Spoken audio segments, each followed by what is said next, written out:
It is I, your friendly neighborhood, not actually a witch, I just look like one, apparently.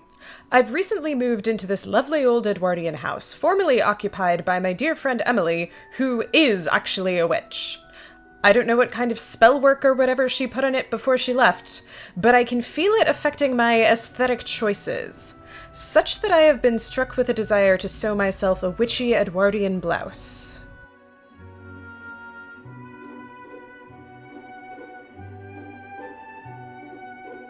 I'll be using Truly Victorian's 1908 Countryside Blouse pattern, one of their newest, and making it up in this jet black cotton lawn with a subtle crosshatch slub pattern found at my local independent fabric store. I've gone for the elbow-length sleeves because someone as messy as me should never be allowed in long sleeves.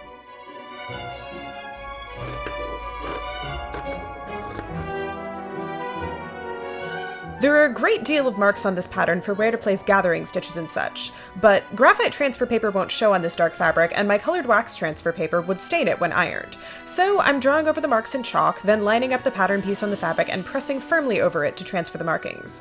For the other side, I'll use graphite transfer paper to put the markings on the other side of the paper, then chalk over them the same way.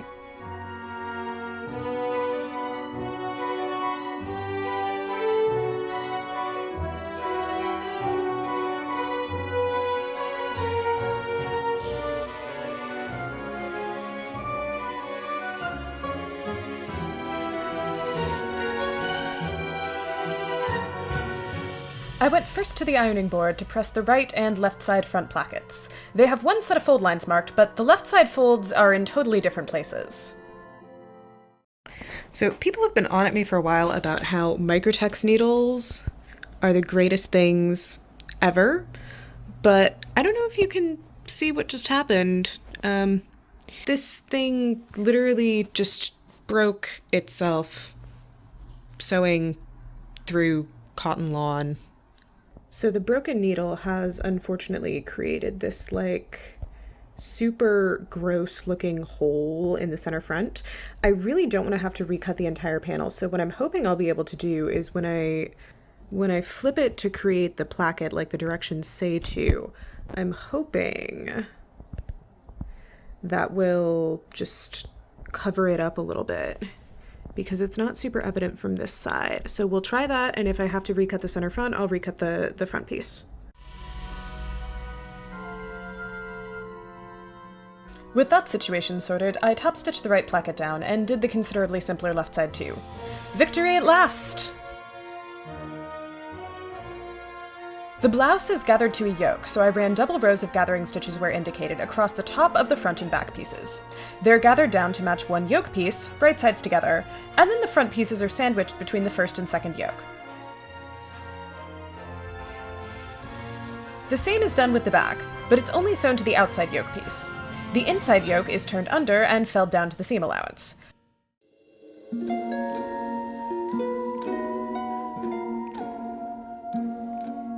You could top stitch this, but I like hand sewing and don't like looking at my messy top stitching. I now had the sleeve plackets to contend with, and if I thought the front ones were complicated, I was about to eat my words. There are so many fold lines, some of them crossing each other, and then it's just unfolded and attached to the sleeve. The placket is then cut, much like a welt pocket, and then turned to the outside.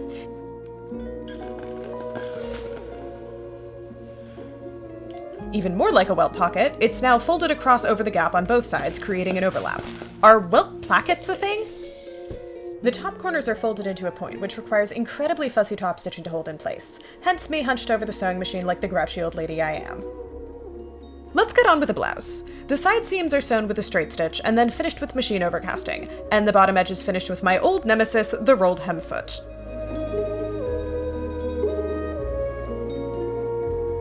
The cuffs and collar are prepared by pressing the indicated edge of one of each piece under by ½ inch, then matching the pairs back up and sewing round all the other edges.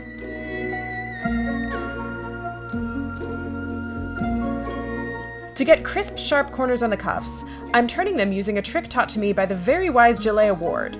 Fold sharply along the stitch lines and hold the corner with your thumb as you turn it.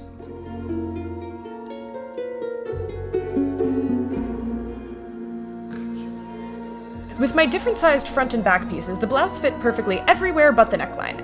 I asked for help in Truly Victorian's Facebook group, and Heather McNaughton Stewart herself showed up in my comments and told me to just recut the neckline. So I'm using a compass to redraw it half an inch wider. The unfolded edge of the now correctly sized collar is then sewn to the neckline. Back to the sleeves. They're gathered at both the cuff and sleeve head, so double rows of gather stitching on each, skipping over the placket. We might be here a minute.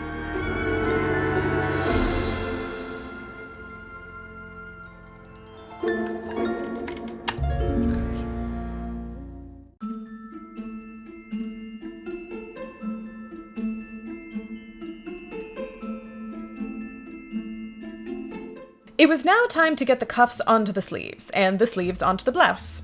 I matched the ends of the cuff to the placket and the sleeve seam to the notch, except it wasn't actually the notch, just a mark the same distance away from the other end of the cuff. Sometimes I get things backwards.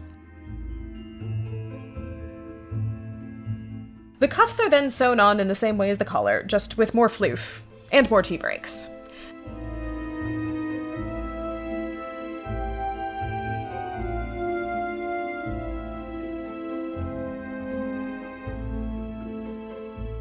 The sleeves are set into the arm's eye, gathers pulled in, and sewn in place like you've seen me do several times before.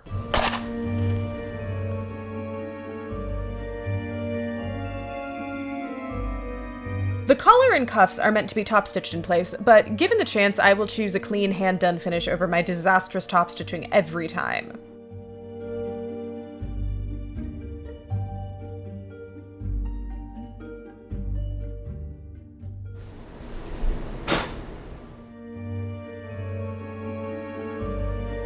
I also opted for hand-done buttonholes. Perhaps someone will tell me if machine-sewn buttonholes were a thing around the turn of the century, but you will never convince me hand-sewn ones aren't prettier.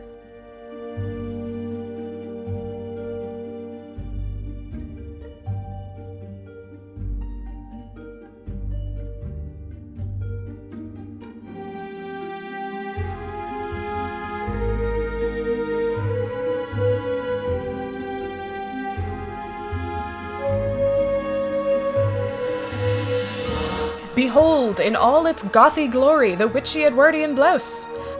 Perfect for gliding about your turreted living room, pondering arcane mysteries such as, why is it so cold in here? I just weatherproofed every one of these windows. I imagine that, were you an actual witch, this blouse would suit you very well as you went about your witchy business, although the most magical thing I'm likely to do in it is make tea. Maybe garden a little. Perhaps some DIY. While I'm here, let us congratulate Missy of Bones and Lace, the only viewer so far to guess the name of the fiddle tune in the last video. If you enjoyed this little foray into the realm of spoopy, please like, subscribe, and leave a comment telling me about any unnecessarily goth things you've made. Until next time, happy sewing!